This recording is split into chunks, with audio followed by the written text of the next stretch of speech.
इबलीस की नस्ल की इब्तदा जिस जिन से हुई उसका नाम तारानोस कहा जाता है। तारानोस इबलीस से 1,44,000 साल कबल दुनिया पे मौजूद था। तारानोस की नस्ल तेजी से बढ़ी क्योंकि उन पे मौत तारी नहीं होती थी और न बीमारी लगती थी। अलबत्ता ये चूंकि आतशी मखलूक थी तो सरकशी बदरजाए उत्तम मौजूद थी। इस जिन्नों की नस्ल को पहली मौत फरिश्तों के हाथों पैदाइश के 36,000 साल बाद आई, जिसकी वजह सरकशी थी। यहां पहली बार मौत की इब्तदा हुई। इससे पहले मौत नहीं होती थी। बाद में चल्पानेस नामी एक नेक जिन को जिन्नात की हिदायत का जिम्मा सौंपा गया और वो ही शाह जिन्नात करार पाए। इसके बाद बामोस को यह जिम्मेदारी दी गई। बामोस के दौर में ही चलेपा और तबलीस की पैदाइश हुई।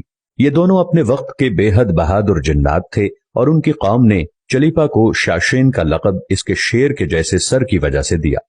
इन दोनों जिन्नात की वजह से सारी कौम कहने लग गई कि हमें उस वक्त तक कोई हरा नहीं सकता जब तक शाशेन और तबलीस हमारे दरमियान मौजूद हैं। इन दोनों की वजह से कौम के जिन्नात आसमान तक रसाई करने लगे और तीसरे आसमान पर जाकर शरारत कराते थे। ऐसे में हुक्म इलाही से फरिश्तों ने उन पर हमला किया और इबरतनाक शिकस्त दी। इसी दौरान जब इजराइल अलैहिस्सलाम को इबलीस ने देखा तो सजदे में गिर गया। इबलीस शुरू ही से एक नडर और ज़हीन बच्चा था। उसमें बाप की बहादुरी और मां की मक्कारी कूट कूट कर भरी हुई थी। उसने मलाइका के साथ जाकर तौबा का बाकायदा ऐलान किया और फिर फरिश्तों से फैज़ इल्म हासिल करने लगा। इल्म हासिल करने और रियाजत का ये आलम था कि पहले आसमान पे आबिद, फिर दूसरे आसमान पे जाहिद, तीसरे आसमान पे बिलाल, चौथे आसमान पे वाली, पांचवें आसमान पे तकी और छठे आसमान पे कबाजान के नाम से मशहूर हुआ। ये वो वक्त था जब ये फरिश्तों को सिखाता था। सातवें आसमान पे इबलीस बुक़्क़ाए नूर में रहा। हफ्त अफलाक के सब मलाइका का मुअल्लिम करार दिया गया। यहां तक पहुंचकर इबलीस ने अपनी आजजी और रियाजत की इंतहा कर दी। कमोबेश इबलीस ने 14,000 साल अर्श का तवाफ किया। यहां उसने फरिश्तों में उस्ताद सरदार अजाजील के नाम से शोहरत पाई। कमोबेश 30,000 साल मुकर्रबीन फरिश्तों का उस्ताद रहा। इबलीस के दरसोबाज की मियाद कमोबेश 20,000 साल है। फरिश्तों के साथ क़याम की मुद्दत कमोबेश 80,000 साल है। इबलीस को हुक्म हुआ कि दारोगा जन्नत रिजवान की मुआवनत करो और अहले जन्नत फरिश्तों को अपने इल्म फजल से बहरावर करो। यूं इबलीस को जन्नत में दाखिले का परवाना मिल गया और जन्नत में भी अपने इल्म से दारोगा जन्नत रिजवान को सैराब किया और यूं जन्नत और रिजवान की कुंजियां इबलीस के पास रहीं। रिवायत के मुताबिक इबलीस 40,000 साल तक ये फर्ज खजानची अंजाम देता रहा। यही वो मकाम आला तरीन जन्नत रिजवान ही था जहां इबलीस ने पहली बार बादशाहत के ख्वाब देखने शुरू किए। उस वक्त इबलीस के पास हफ्त इक़लीम, अफलाक, जन्नत और दोज़ख सबका इख्तियार था और उसने चप्पे चप्पे पे सजदे किए थे।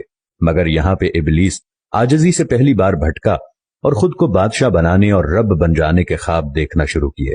कई मलाइका के सामने रबूबियत की बात भी की, मगर मलाइका के इनकार के सबब चुप हो गया और यूं निजाम चलता रहा। मगर इस सब से अल्लाह ताला की जात बेखबर न थी।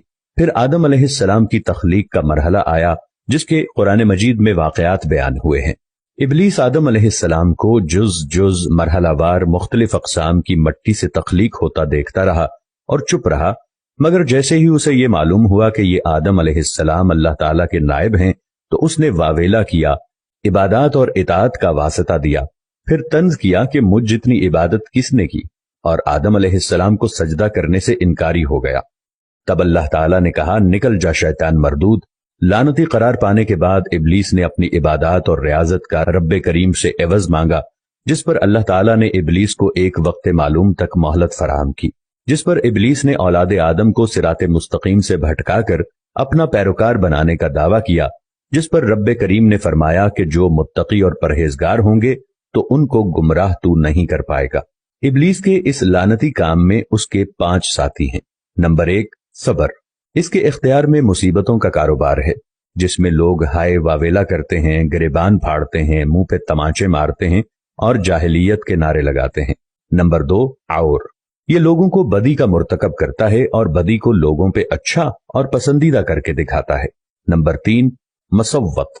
ये किज़्ब, झूठ और दरोग पे मामूर है, जिसे लोग कान लगाकर सुने।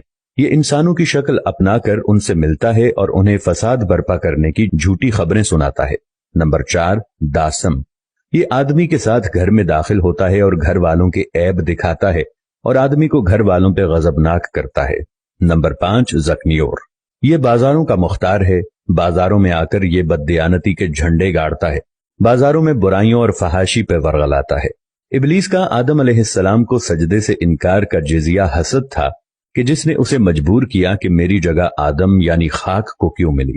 یہ اس کا جزیہ تکبر اور غرور تھا کہ میں اعلیٰ ہوں، اور اس ایک سجدے کے انکار کی بات نہیں تھی، بات اطاعت سے سرکشی کی تھی، شرک کی تھی۔ ابلیس نے دل میں خود کو رب مان لیا تھا۔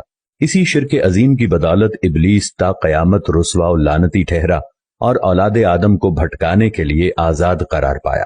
حاصل نتیجہ یہ ٹھہرا کہ رب کریم کو انسان کی عبادات، عاجزی، علم و دانش سے کچھ غرض نہیں ہے۔ رب کریم صرف دیکھتا ہے کہ دل میں اطاعت و فرما برداری کتنی ہے۔ اسی بنیاد پر تقوی اور پرہیزگاری کے درجے قرار پاتے ہیں۔ اللہ کریم ہمیں اپنی نیت کو درست رکھنے کی توفیق عطا فرمائے، آمین یا رب العالمین۔